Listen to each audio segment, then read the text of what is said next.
कल बहन लियो ने सबके सामने मेरी आलोचना की। कहा कि मैं व्यावहारिक काम नहीं करती और ना ही दूसरों की परेशानियों में मदद करती हूँ, जिससे समस्याएं समय रहते हल नहीं हो पाती और मैं टीम की अगुवा बनने के काबिल नहीं। मुझे लगा उन्होंने मेरे साथ ठीक नहीं किया। मैं इस काम में नई हूँ और मेरे ऊपर काफ़ी दबाव भी है। बहन लियो तो मेरी मुश्किलों को समझने के बजाय बुरा भला कहने लगी। क्या वो मेरे लिए मुश्किलें खड़ी कर रही हैं? मैंने सोचा, अगर मेरे काम में समस्याएं हैं तो क्या आपके काम में नहीं हैं?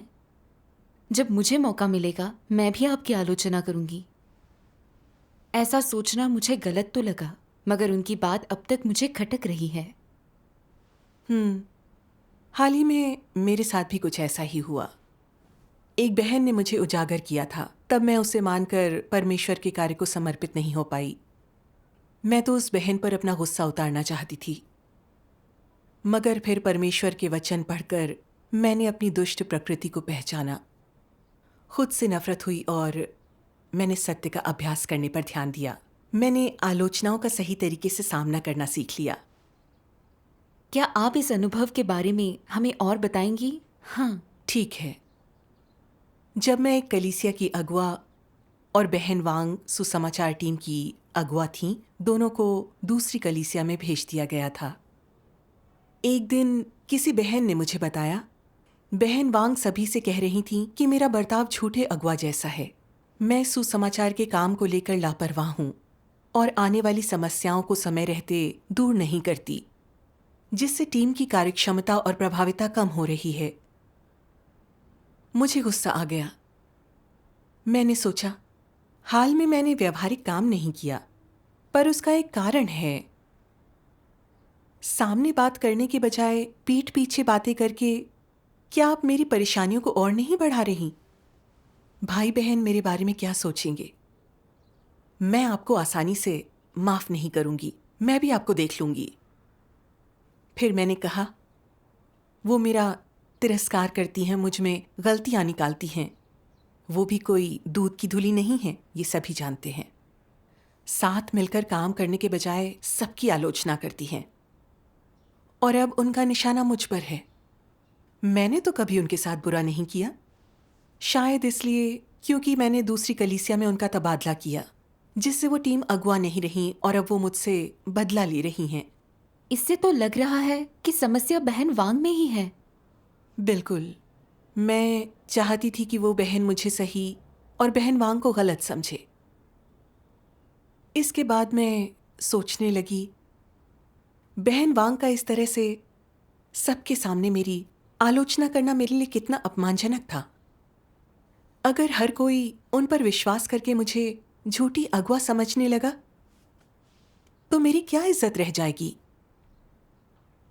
और अगर बड़े अगुआ को पता चल गया, तो मुझसे मेरा पद भी छीना जा सकता है। मैं हमेशा इसी सोच में डूबी रहती थी और इसी वजह से मैं बहन वांग से नफरत करने लगी। क्या वो सिर्फ मेरे ही पीछे नहीं पड़ी थी? अगर वो कठोर हैं, तो मैं भी वैसी ही रहूंगी। जब तक मैं अगुआ हूं, उनकी तरक्की नहीं होगी। मैं उन्हें उजागर करूंगी ताकि सभी जान जाएं। अगर वो पीठ पीछे लोगों की बुराई करती दिखी, तो कलीसिया से निकलवा दूंगी। सच कहूं तो मेरा इस तरह से सोचना मुझे ठीक नहीं लगा। पता नहीं ये परमेश्वर की इच्छा के अनुरूप है या नहीं। जो हुआ उसमें परमेश्वर की इच्छा थी, पर मैंने न सत्य खोजा न आत्मचिंतन किया, बल्कि बहन वांग पर अपनी नजरें टिकाए रखीं ताकि गलतियां ढूंढकर उनकी आलोचना कर सकूं। मुझे पता था कि इसे सत्य को स्वीकारना नहीं कहा जाएगा। उस रात मैंने थोड़ा सोच विचार किया। बहन वांग ने कहा मैं झूठी अगुआ हूं, पर मैंने नहीं माना। वैसे देखा जाए तो क्या मैं असल में एक योग्य अगुआ हूं? एक अगुआ को काम के हर पहलू की जानकारी होनी चाहिए और समस्याओं को जल्द हल करना चाहिए। मैं सुसमाचार कार्य की प्रभारी थी, इसलिए उस टीम को कोई भी समस्या आने पर मुझे उनकी व्यावहारिक मदद करनी चाहिए। मगर मैं ऐसा कुछ नहीं कर रही थी। झूठा अगुआ ही तो व्यावहारिक काम नहीं करता। बहन वांग की बात गलत नहीं थी। उनमें थोड़ी इंसानियत की कमी जरूर थी, लेकिन वो बुरी इंसान नहीं थी। वो काम में सफल थीं, काफी गुणी और काबिल भी थीं। कलीसिया के काम के लिए अच्छी थीं। अगर मैंने निजी रंजिश के कारण उन्हें काम नहीं करने दिया या निकाल दिया, तो उन्हें ही चोट नहीं पहुंचेगी, बल्कि कलीसिया का काम भी रुकेगा। मैं ऐसे परमेश्वर को नाराज नहीं कर सकती। ये सोचकर उनके प्रति मेरी नाराजगी थोड़ी कम हो गई। मैंने इस बात पर भी विचार किया कि मैं कौन सा व्यावहारिक काम नहीं कर रही थी। मैंने उनकी बताई कमियों को दूर करना शुरू किया और भाई बहनों से उनकी तकलीफों के बारे में बात भी की। ऐसा करके मन को काफी सुकून मिला। हाँ, अब आपने जिक्र किया है तो मुझे याद आया, बहन लियू ने कहा था कि मैं अच्छी अगुवा नहीं हूँ। मैं हर वक्त उनसे बदला लेने के बारे में सोचती थी, पर कभी शांत मन से आत्मचिंतन नहीं किया। ये सत्य को स्वीकारने का रवैया नहीं है। हाँ, उस वक्त लगा जैसे सारी बात खत्म हुई, मगर कुछ दिनों बाद एक और बहन ने मुझसे कहा, बहन वांग बड़ी सभा में आपके झूठी अगवा होने की बात कर रही थी। ये सुनकर मेरा गुस्सा फिर से भड़क उठा और मुझे लगा बहन वांग ने इतने लोगों के सामने मुझे उजागर करके मेरा नाम मिट्टी में मिला दिया। वो ऐसा ही करती रही तो मैं सबसे नजरें कैसे मिलाऊंगी? मुझे बर्खास्त भी किया जा सकता है। मैं उन्हें दिखाना चाहती थी कि मैं कौन हूं, ताकि वो मुझे कोई सीधा साधा और मामूली मेमना न समझें। मैं उन्हें उनकी ही भाषा में जवाब दूंगी। अगर वो सच में सबके सामने मेरी छवि खराब करना चाहती हैं, तो मैं भी उनकी गलतियों के सबूत इकट्ठा करके उन्हें अपने रास्ते से हटाने का मौका ढूंढूंगी। अगले कुछ दिनों तक मेरा गुस्सा 7वें आसमान पर रहा। मैं अपने मान सम्मान को बचाने और उनसे बदला लेने के बारे में सोचती रही। मैंने उनकी अगुआ को बताया कि उनमें इंसानियत कम है और हमेशा पीठ पीछे बुराई करती हैं, इसलिए उन पर नजर रखिए और जब भी वो दोबारा ऐसा करें तो फौरन उन्हें बर्खास्त करना चाहिए। ये सब कहने के बाद मैं खुद को थोड़ी दोषी और अशांत महसूस करने लगी।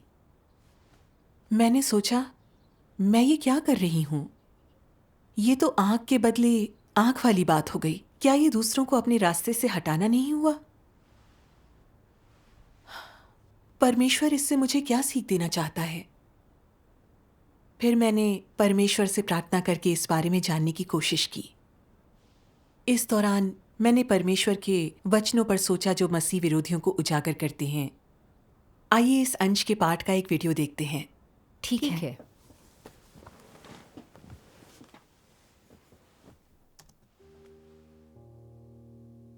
सर्वशक्तिमान परमेश्वर कहते हैं, जब कोई मसीह विरोधी किसी विरोधी पर आक्रमण करके उसे निकाल देता है, तो उसका मुख्य उद्देश्य क्या होता है?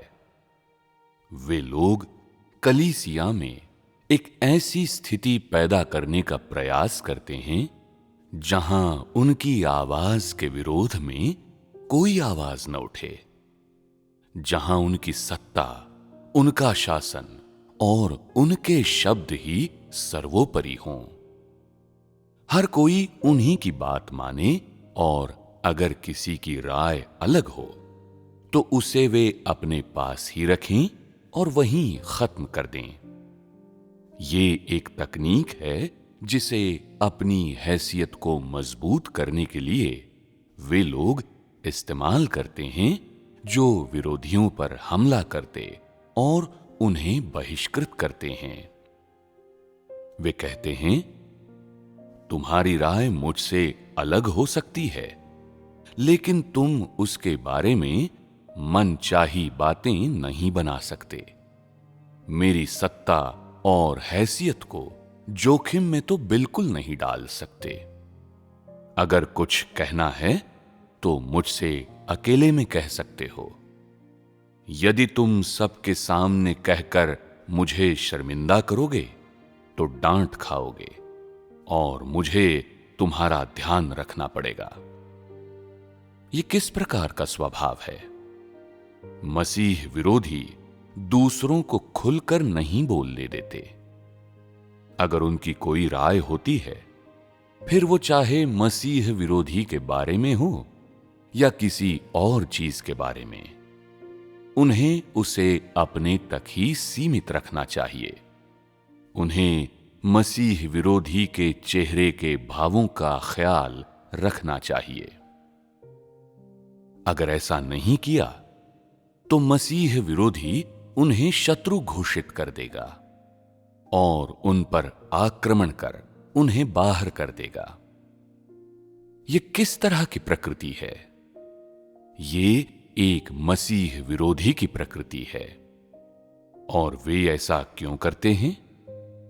क्योंकि वे लोगों के मन में अपनी सत्ता और हैसियत को लगातार मजबूत करते रहना चाहते हैं और अपनी सत्ता और हैसियत को दृढ़ और अडिग बनाए रखना चाहते हैं। वे ऐसी कोई भी चीज बर्दाश्त नहीं करते जो एक अगुआ के रूप में उनके सम्मान, प्रतिष्ठा या हैसियत और मूल्य पर असर डाले या उसके लिए खतरा बने। क्या ये मसीह विरोधी की दुष्ट प्रकृति की अभिव्यक्ति नहीं है? वे पहले से मौजूद अपनी ताकत से संतुष्ट नहीं होते। वे उसे भी मजबूत और सुरक्षित बनाकर पूर्ण सत्ता चाहते हैं। वे केवल लोगों के व्यवहार को ही नियंत्रित नहीं करना चाहते, बल्कि उनके दिलों को भी नियंत्रित करना चाहते हैं। क्या उनके इस तरह के कृत्य सत्ता के लिए नहीं हैं? सत्ता की लालसा से प्रेरित और मार्गदर्शित नहीं हैं? ऐसा विशेष रूप से तब होता है जब कोई विरोधी मौजूद हो और मसीह विरोधी को पता चल जाए कि किसी विरोधी ने उसकी पीठ पीछे उसके बारे में कुछ कहा है या उसकी आलोचना की है। ऐसे मामले में वे मामले को फौरन सुलझाएंगे। जब तक वे उसे निपटा नहीं देते, तब तक न तो उन्हें नींद आती है और न ही वे खाना खा पाते हैं। वे इतनी मेहनत कैसे कर पाते हैं? ऐसा इसलिए कर पाते हैं क्योंकि उन्हें लगता है कि उनकी सत्ता को खतरा है और उनके नाम, लाभ और रुतबे को नुकसान पहुंचाया गया है। यदि उस व्यक्ति ने इस समस्या की सच्चाई बता दी, तो मसीह विरोधी की छवि धूमिल हो सकती है। यदि ये खबर ऊपर तक पहुंच गई या और भी भाई बहनों के कानों तक पहुंच गई, तो ऊपर वाला उन्हें हटा सकता है या भाई बहन उन्हें बर्खास्त कर सकते हैं। उन्हें इस्तीफा देने के लिए मजबूर किया जा सकता है। इसी वजह से वे खुद को इतना खपाते और इतनी कीमत चुकाते हैं कि उनका खाना पीना हराम हो जाता है। वे रात भर इस मामले पर संगति करते रहते हैं या तब तक बकबक करते रहते हैं जब तक कि उनका गला सूख न जाए। उनका उद्देश्य क्या होता है? उनका उद्देश्य अपनी स्थिति को मजबूत करना होता है। ऐसे लोगों के लिए पद ही उनकी जीवन शक्ति होता है। जैसे ही थोड़ी सी भी भनक लगती है कि उनकी हैसियत खतरे में है, तो वे एकदम बेचैन और भयभीत हो जाते हैं। उन्हें डर होता है कि कल को अगर वे अगुआ न रहे, तो वे एक सामान्य भाई बहन रह जाएंगे और रुतबे के कारण वे जिस श्रेष्ठ होने की भावना का सुख उठा रहे हैं, वो जाती रहेगी और वे उससे मिलने वाले लाभों से वंचित हो जाएंगे। फिर न तो कोई उनकी बात मानेगा, न उनका अनुसरण करेगा कोई उनकी खुशामद नहीं करेगा और न ही कोई उनके अधीन होगा। ये उनके लिए बेहद असहनीय स्थिति होती है। किसी मसीह विरोधी के लिए विरोधी उसकी हैसियत और सत्ता के लिए खतरा होता है।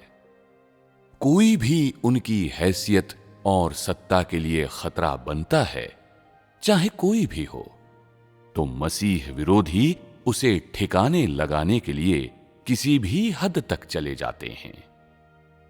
अगर उन पर नियंत्रण न किया जा सके या उन्हें अपने खेमे में शामिल न किया जा सके, तो मसीह विरोधी उन्हें नीचा दिखाकर निकाल देंगे। अंततः मसीह विरोधी पूर्ण सत्ता पाने का अपना मकसद हासिल कर ही लेंगे और खुद ही कानून बन जाएंगे। ये ऐसी कुछ तरकीबें हैं जिन्हें मसीह विरोधी अपनी हैसियत बनाए रखने के लिए आदतन उपयोग में लाते हैं। वे विरोधियों पर आक्रमण करते हैं और उन्हें निकाल देते हैं। आमीन।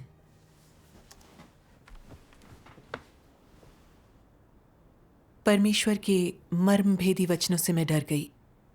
अनजाने में मैंने अपनी रुतबे के लिए किसी की निंदा करके उसे अलग करना चाहा। मैं मसीह विरोधी जैसा दुष्ट काम कर रही थी।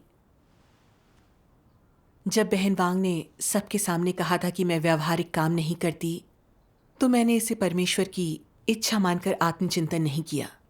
ये सच है या नहीं सोचने के बजाय यही सोचा कि वे जानबूझकर मेरी पीठ पीछे बुराई कर रही हैं। इससे मेरे सम्मान को ठेस पहुंची, इसलिए मैं उन्हें अपना दुश्मन समझ उनसे नफरत करने लगी।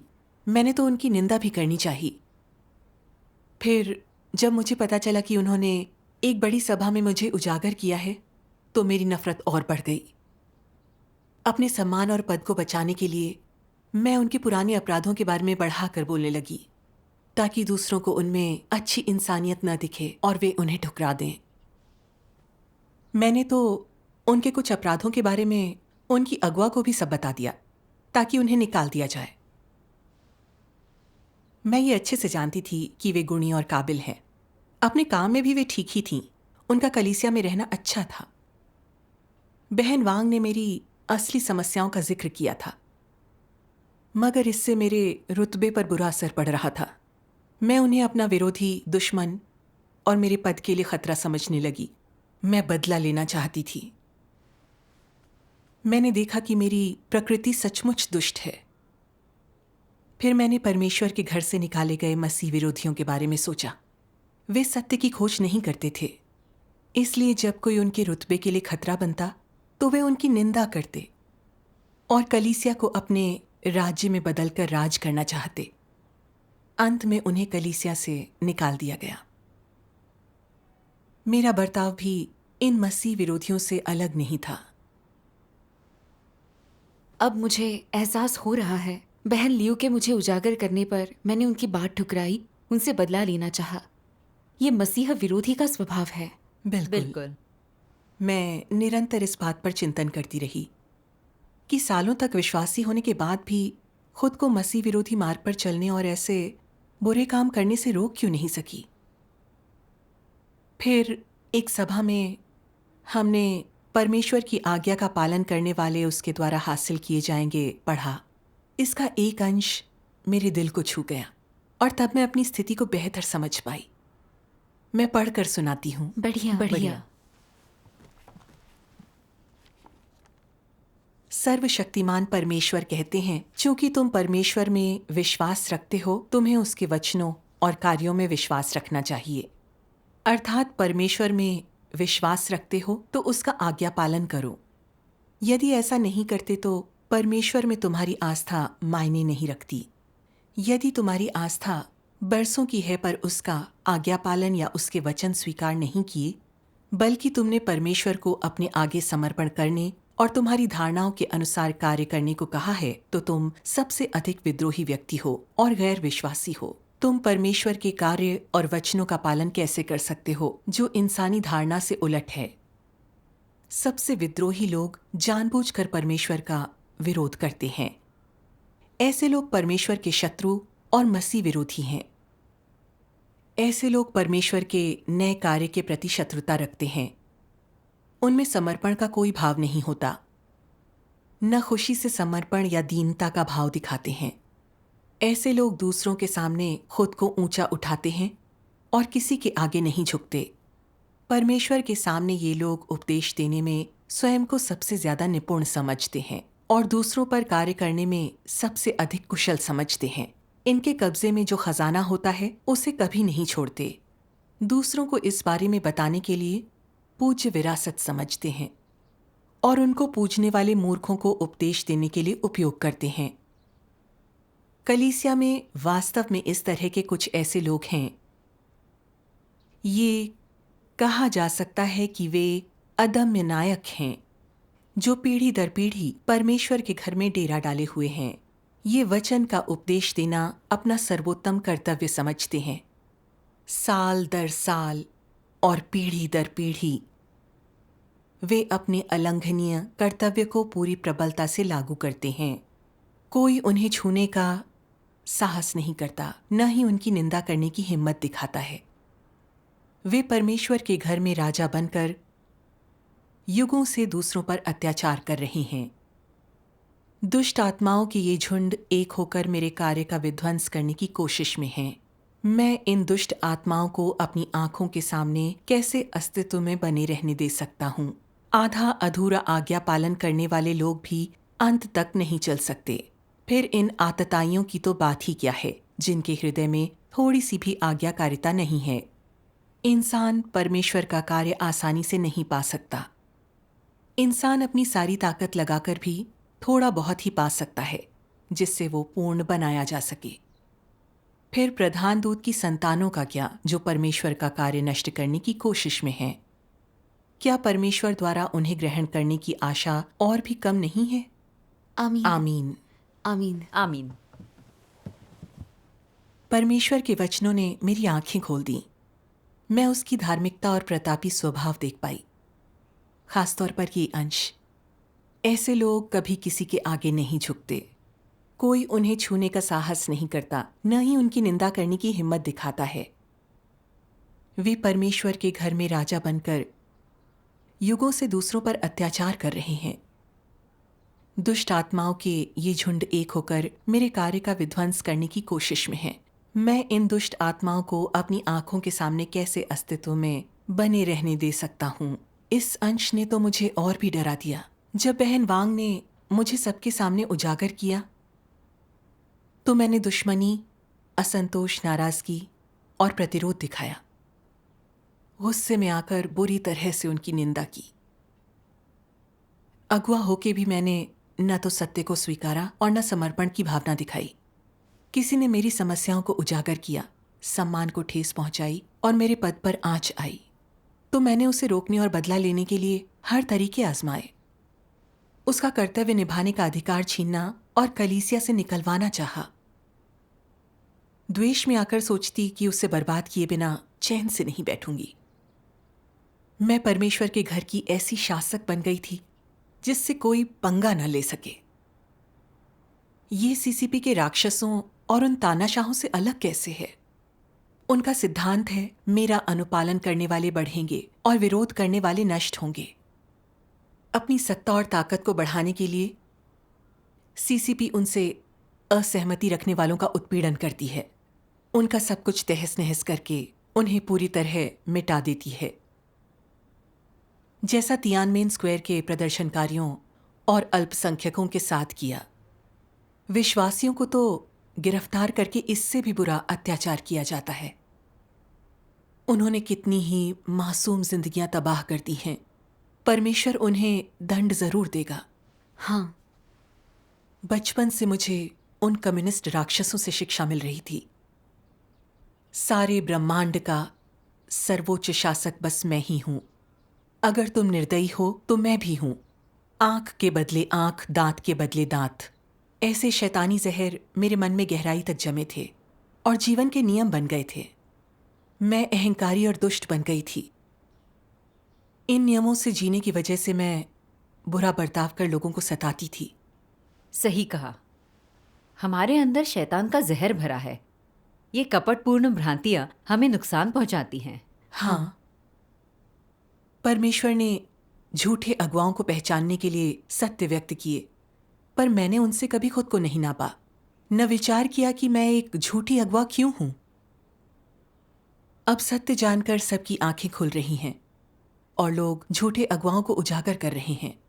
ये सत्य का अभ्यास और कलीसिया के कार्य की रक्षा करना है। हाँ, इससे कोई फर्क नहीं पड़ता कि मुझे कौन उजागर कर रहा है, वो सामने आकर बोले या मेरी पीठ पीछे। अगर उसकी बात सत्य है तो मुझे स्वीकार करना चाहिए और समर्पित होकर एक सबक सीखना चाहिए। ये परमेश्वर के प्रति समर्पित होना कहलाता है। हाँ, सही कहा। लेकिन जहां तक मेरी बात है, मैंने समर्पण भी नहीं किया और मुझे उजागर करने वाले की निंदा भी की। इसमें कोई निजी रंजिश नहीं थी, बल्कि मैं सत्य ठुकराकर परमेश्वर का विरोध कर रही थी। इसका एहसास होने पर मुझे खुद से नफरत होने लगी और काफी डर गई। मैंने फौरन परमेश्वर के सामने आकर पश्चाताप किया। परमेश्वर, मैं गलत थी। उजागर किए जाने पर आत्मचिंतन करके सबक सीखने के बजाय उनसे बदला लेने लगी। मैं जान गई हूं कि मेरी प्रकृति वाकई दुष्ट है। परमेश्वर, मैं पश्चाताप करना चाहती हूं, मुझे राह दिखाओ। आमीन। आमीन। फिर आपने क्या किया? मैंने बहन वांग की बातों को ध्यान में रखकर आत्मचिंतन किया और अपने काम की अच्छे से जांच पड़ताल की। मैंने देखा कि काम में वाकई समस्याएं थीं, जैसे कि जो लोग सुसमाचार की टीम में नए थे, दर्शन के सत्य के बारे में अनजान थे, इसलिए वे जिन्हें प्रवचन देते उनकी समस्याएं नहीं सुलझा पा रहे थे। कुछ लोगों को सुसमाचार के काम के सिद्धांत पता न थे और गलत लोगों का मत परिवर्तन हो रहा था। कुछ सदस्य सिंचन के बावजूद सत्य को नहीं समझ रहे थे। कुछ दिलचस्पी लिए बिना ही छोड़कर चले गए। इससे हमारे संसाधनों की बर्बादी हुई। मैंने एक सभा में इन समस्याओं को उठाया और सब कुछ ठीक करने के लिए सिद्धांतों पर सहभागिता की। सभी भाई बहन दर्शन के सत्य को जानने के लिए योजनाएं बनाने लगे।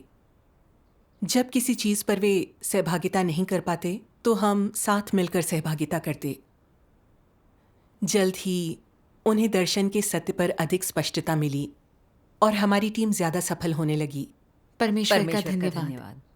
मुझे एहसास हुआ कि परमेश्वर ने बहन वांग के जरिए मुझे उजागर करके व्यवहारिक काम न करने को सामने लाया, ताकि मैं विचार करूं और अपना कर्तव्य अच्छे से निभा सकूं। परमेश्वर मेरी रक्षा कर रहा था। हाँ, हाँ, परमेश्वर का धन्यवाद। आलोचनाओं का सही तरीके से सामना करना हमारे आत्मज्ञान और कर्तव्य के लिए बहुत मददगार होता है। बेशक। हाँ, अब मैं समझ गई हूँ। जब कोई मेरी निंदा करता है तो वो मुझे टोकने या मुश्किलें खड़ी करने के लिए नहीं करता, बल्कि मुझे आत्मचिंतन करने का एक मौका दे रहा होता है। हाँ, आलोचना होने पर अपनी समस्याओं को हल करने के लिए सत्य की खोज करने से हमें आगे बढ़ने में मदद मिलती है। यही समझदारी है। सही कहा। फिर मैंने एक और अंश के बारे में सोचा, पढ़कर सुनाती हूँ। ठीक है। परमेश्वर हर एक व्यक्ति में कार्य करता है। अपनी सेवा में वो किसी भी तरीके, लोगों, चीजों या मामलों का प्रयोग करे या उसकी बातों का लहजा कैसा है, परमेश्वर का केवल एक लक्ष्य होता है, तुम्हें बचाना। पहले उसे तुम्हें रूपांतरित करना है। तो तुम थोड़ी सी पीड़ा कैसे नहीं सह सकते? तुम्हें पीड़ा तो सहनी होगी। इसमें कई चीजें शामिल हो सकती हैं। परमेश्वर तुम्हारे आसपास के लोग और चीजें उठाता है कि तुम खुद को जानो या तुम्हारी काट छांट करके तुम्हें उजागर किया जा सके। ऑपरेशन की मेज पर पड़े व्यक्ति की तरह पीड़ा सहकर ही कुछ अच्छा हासिल किया जा सकता है। तुमसे निपटे जाने से, लोगों, मामलों और चीजों को उठाने से तुम्हारी भावनाएं जागकर तुम में जोश भरती हैं। इससे तुम्हारा आध्यात्मिक कद बढ़ेगा। तुम सत्य की वास्तविकता में प्रवेश करोगे। यदि परमेश्वर तुम्हारे लिए लोगों, चीजों की व्यवस्था करता है, तुमसे निपटता है, और यदि तुम इससे सबक सीखते हो, परमेश्वर के सामने आना और सत्य खोजना सीखते हो, तो अनजाने में प्रबुद्ध और रोशन हुए हो और तुमने सत्य को प्राप्त कर लिया है।